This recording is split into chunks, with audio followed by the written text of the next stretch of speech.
caos, desconcierto, desorden, quilombo. Serían palabras que caracterizan en gran medida la situación política de la Argentina en este momento. Creo que estamos asistiendo a un estado de confusión en su máxima potencia. No es que esté ahora apareciendo la confusión, sino lo que sí creo es que se está acelerando la confusión. Es un caos ideológico que viene dándose en los últimos años, seguramente en los últimos 8 años, antes de la llegada de Javier Milei. Es más, me atrevería a decir que el hecho electoral y político, el fenómeno electoral y político que hoy en día está encarnado en Javier Milei, es fruto de ese desorden, de ese caos, de esas líneas rojas difuminadas, de ese desconcierto constante, también de ese desencanto de unos y de otros. Podríamos decir que Milei es el hijo de un estado de confusión que se venía dando en los últimos tiempos en la Argentina. Es la consecuencia, es el resultado. Y lo que le pasa al señor Javier Milei y a sus acompañantes es que quiere ser el papá, el padre de este momento histórico político en la Argentina. Quiere dejar de ser el resultado, el hijo, la consecuencia, el fruto, para ser el duce, el que conduce, el que guía, el gran padre de lo que se viene hacia adelante. Está en esa dialéctica, en ese tránsito entre ser hijo de algo para llegar a ser el padre de algo. Y es cierto que no podríamos responsabilizar a Javier Milei de toda la confusión actual y todo el desconcierto actual ideológico en la Argentina. Cuando digo confusión y desorden, no solo lo planteo en términos de nombres y apellidos, que es probablemente el terreno más utilizado para entender o para ilustrar el desorden. Lo pongo con un ejemplo. Hoy en día estamos aprendiendo los nombres y apellidos que hace 4 o 5 años no existían. No hablo en la política, sino como referentes en la sociedad argentina. Me refiero a Lemoine, Arrieta. Me cuesta trabajo incluso aprenderme tantos nombres y apellidos nuevas, en la centralidad de la agenda política de la Argentina. Y es fruto de esta confusión, desconcierto, donde además todo es efímero, porque en las confusiones, en los desconciertos, en el desorden, todo es muy rápido. A mí me preocupa mucho más la cuestión estrictamente ideológica. Y pongo otro ejemplo. ¿Cómo los que aprobaron el acuerdo con el Fondo Monetario Internacional hace unos años, en medio del gobierno de Alberto Fernández, hoy en día están legitimados para criticar al Fondo Monetario Internacional? ¿Cómo los que criticaron ferozmente o estaban en contra ferozmente de todos los planes sociales y prácticamente cayeron en la trampa de estigmatizar a mucha gente por cobrar un plan social, hoy en día pueden estar en contra de las políticas de ajuste del señor Javier Milei? Cuando se difuminan las líneas que nos ordenan ideológicamente, estamos, insistimos, llegando a ese preocupante estado de la confusión. Por eso digo que Javier Milei no es el único responsable, pero sí Javier Milei es responsable de acelerar, de ponerle todo el combustible para propagar al máximo el estado de confusión. Leí esta semana, porque soy un verdadero ignorante y ojalá me ayuden a entender un poco mejor las cuestiones psicológicas detrás del estado de la confusión, pero me puse a leer esta semana, y no sabía, que hay una relación demostrada científicamente entre cuanto más confusión hay, mayor es la pérdida de la conciencia. No conocía esa relación psicológica, que seguramente los que sean expertos en la materia me podrían ayudar a entender mejor. Tampoco sabía que cuanto más confusión hay, más rápido se pierde la memoria.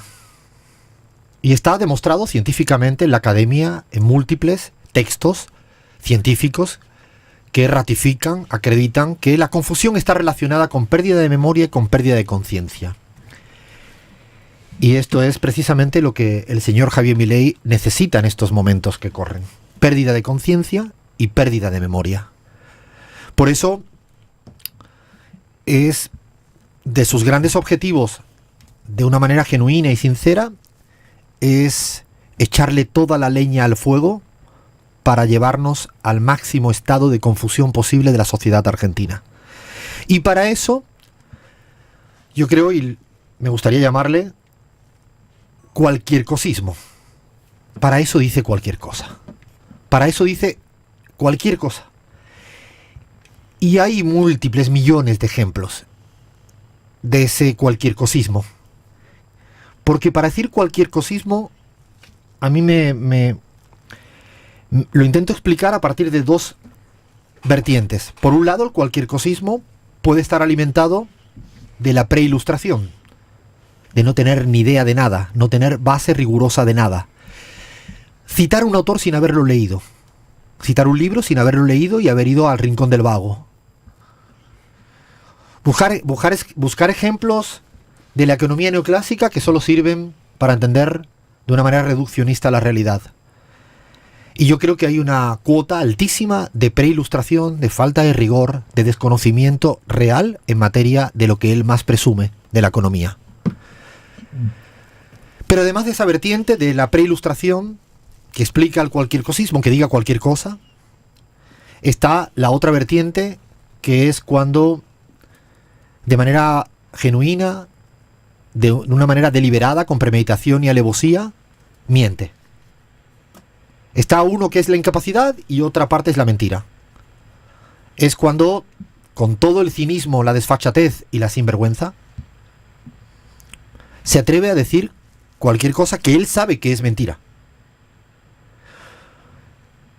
Y entre esa mezcla a veces difícil de dirimir cuánto hay de preilustración, de incapacidad, de falta de rigor y cuánto hay de mentira y de cinismo, fluye el cualquier cosismo para alimentar permanentemente ese estado de la confusión. Aquí 5 ejemplos.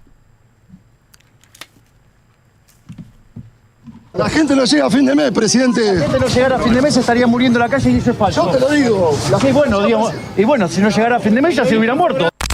Hoy hemos terminado con el déficit cuasi fiscal. Es decir, que hemos hecho un ajuste de más de 15 puntos del PBI. ¿Sabe que no existe tal cosa en la historia de la humanidad? ¿Usted dice que los jubilados recuperaron poder adquisitivo? En dólares, fenomenalmente. En dólares, o sea, voló el poder adquisitivo de los jubilados. Pero... digamos, hubiéramos seguido con lo que venía haciendo el gobierno anterior, hubiéramos ido a una hiperinflación del 17.000% y hubiéramos tenido la cantidad de pobres en términos más o menos del 95%, 50% de indigentes.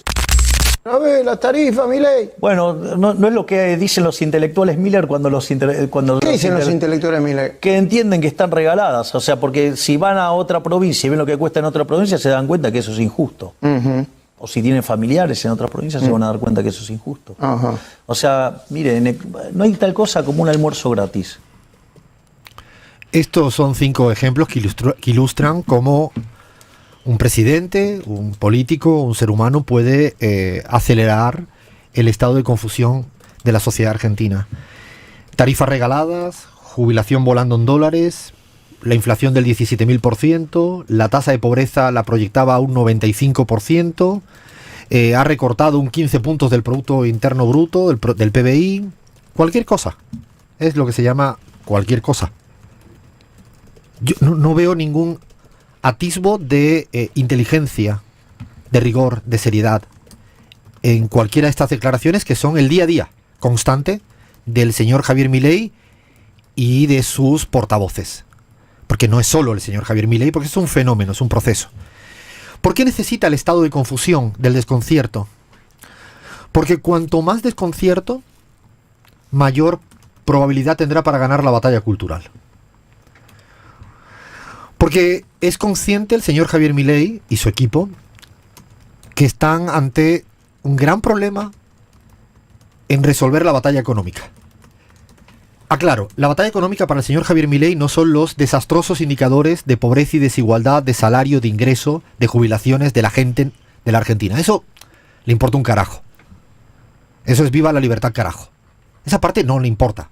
Pero sí le importa el balance macroeconómico, el equilibrio macroeconómico. Y hoy en día no lo resuelve. Tiene una brecha cambiaria que no la resuelve. Tiene un riesgo país que no lo resuelve. Tiene una tasa de crecimiento económico que no la resuelve. Las proyecciones para el año 2024 de la economía argentina, según el Fondo Monetario Internacional, la CEPAL, el Banco Mundial y el BBVA, en promedio es menos 3,2. Repito, menos 3,2 el promedio de 4 instituciones, 4 organismos internacionales. Es el peor promedio de proyección económica para una economía en el año 2024 de toda América Latina. Sí, peor que Haití. Sí, peor que Haití. Sí, peor que Venezuela. Sí, peor que Bolivia. Sí, peor que Paraguay. Sí, peor que Uruguay. Sí, peor que Colombia. Sí, peor que todas. Y además no resuelve su problema cambiario, no resuelve su riesgo país, no resuelve la lluvia de dólares, no resuelve sus problemas macroeconómicos con sus recetas. Él creía que con sus aplicación de sus recetas, que era bajar la emisión monetaria y reducir el déficit fiscal, claro, no del todo verdad, porque como ya sabemos todas y todos, el déficit fiscal lo ha corregido sin contabilizar lo que tiene que pagar fiscalmente. No es como si uno contabilizara en su hogar que está todo en equilibrio, pero no ha podido pagar el gas, ni el teléfono, ni la luz. Y las cuentas le salen. Pero haciéndose trampas al solitario, con sus doble receta, no logra resolver el problema económico. Y ahora se encuentra en un dilema que no sabe cómo ni siquiera afrontarlo. Y está en una encrucijada compleja, y es devaluar o no devaluar. Porque sabe que si devalúa, va a ir en contra de algunos objetivos propios, pero si no devalúa también va a ir en contra de unos objetivos propios.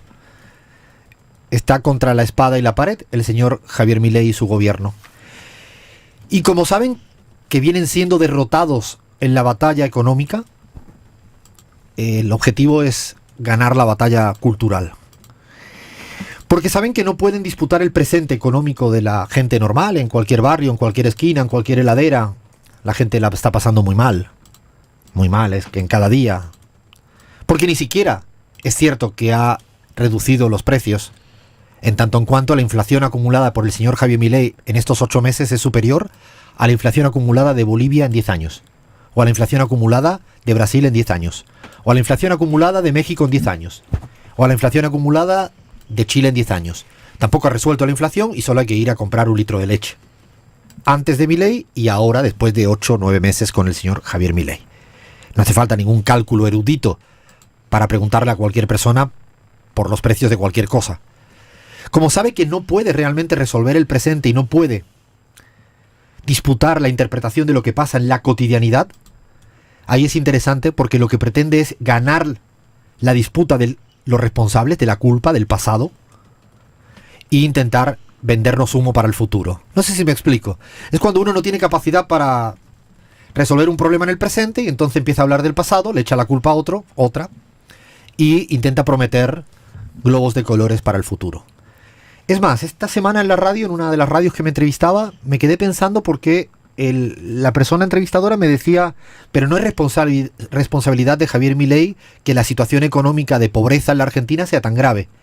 La pobreza en Argentina, según los cálculos de CELAC Data, cuando metes las personas pobres y los casi pobres, que son las personas que están un poquito por encima del umbral de pobreza y que la están pasando como el orto, es 73%. O sea, 3/4 partes de la sociedad argentina están siendo pobres o casi pobres. Claro, te preguntan, pero no es responsabilidad del señor Javier Milei. Y claro, no es responsabilidad plena del señor Javier Milei la economía heredada. Eso es absolutamente cierto. Pero yo ponía un ejemplo que a mí me ayudaba a entender. Cuando tú compras una casa o alquilas una casa y tienes una gotera que te jode, cayendo agua del techo, es muy jodido cuando te cae agua en una gotera en cualquiera de las habitaciones de tu casa. Y era del inquilino anterior o del dueño anterior, ya sea que lo alquilaras o que sea que los compraras. Y tú llevas 9 meses en la casa nueva y te sigue cayendo la gotera, pero cae más agua. Y tú estás con tu compañero, con tu compañera, con tu hijo, con tu hija, con tu padre, con tu madre, y te protesta porque sigue cayendo mucha agua en la gotera y no puedes vivir. Y tú le dices con toda la tranquilidad, esto era el culpable, lo tenía el inquilino anterior. Y te quedas tan tranquilo, tan tranquila. Yo no sabía que se elegían presidentes para que su responsabilidad fuera explicar que la responsabilidad era del inquilino anterior.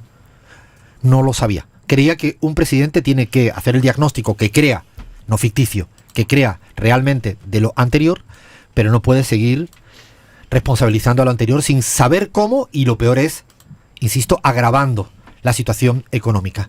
Pero esa es la manera que él tiene de ganar su batalla cultural.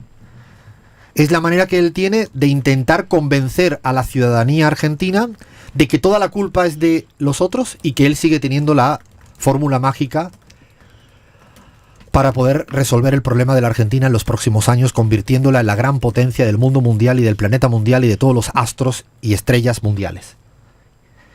Claro, necesita tener esta batalla cultural, y la batalla cultural tiene ese correlato para él necesario como campo fértil: la confusión.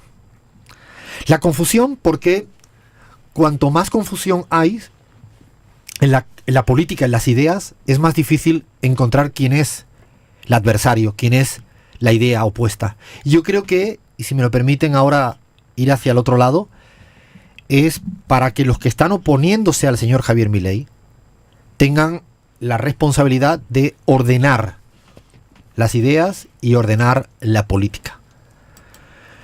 Creo que el ensayo que hizo económico la vicepresidenta, expresidenta Cristina Fernández de Kirchner, creo que es un aporte para ordenar la discusión en materia económica.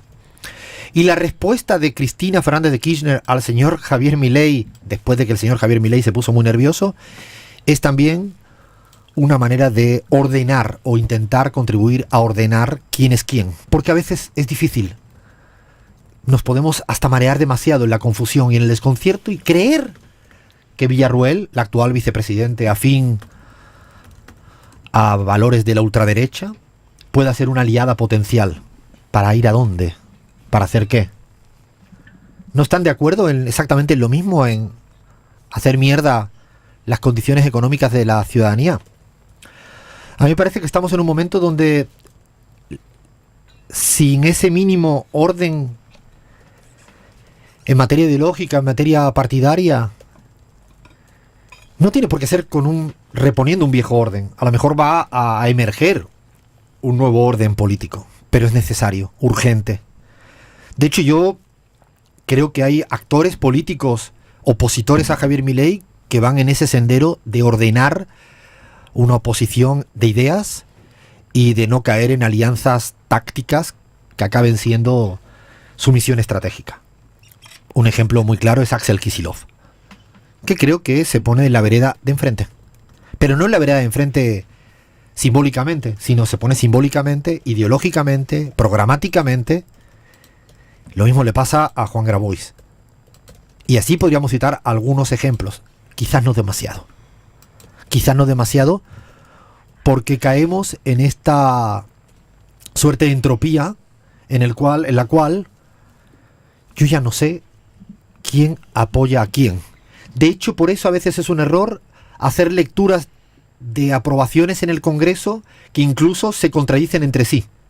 Y por eso nos perdemos y nos desorientamos si intentamos creer que a veces hay votaciones en contra de Javier Milei, pero al día siguiente apoyan a Javier Milei los mismos que hoy aprobaron a Javier Milei. Es decir, los mismos que ahora están criticando a Javier Milei aprobaron el RIGI a favor de Javier Milei. Claro, es fruto, repito, de un desorden acelerado, muy acelerado.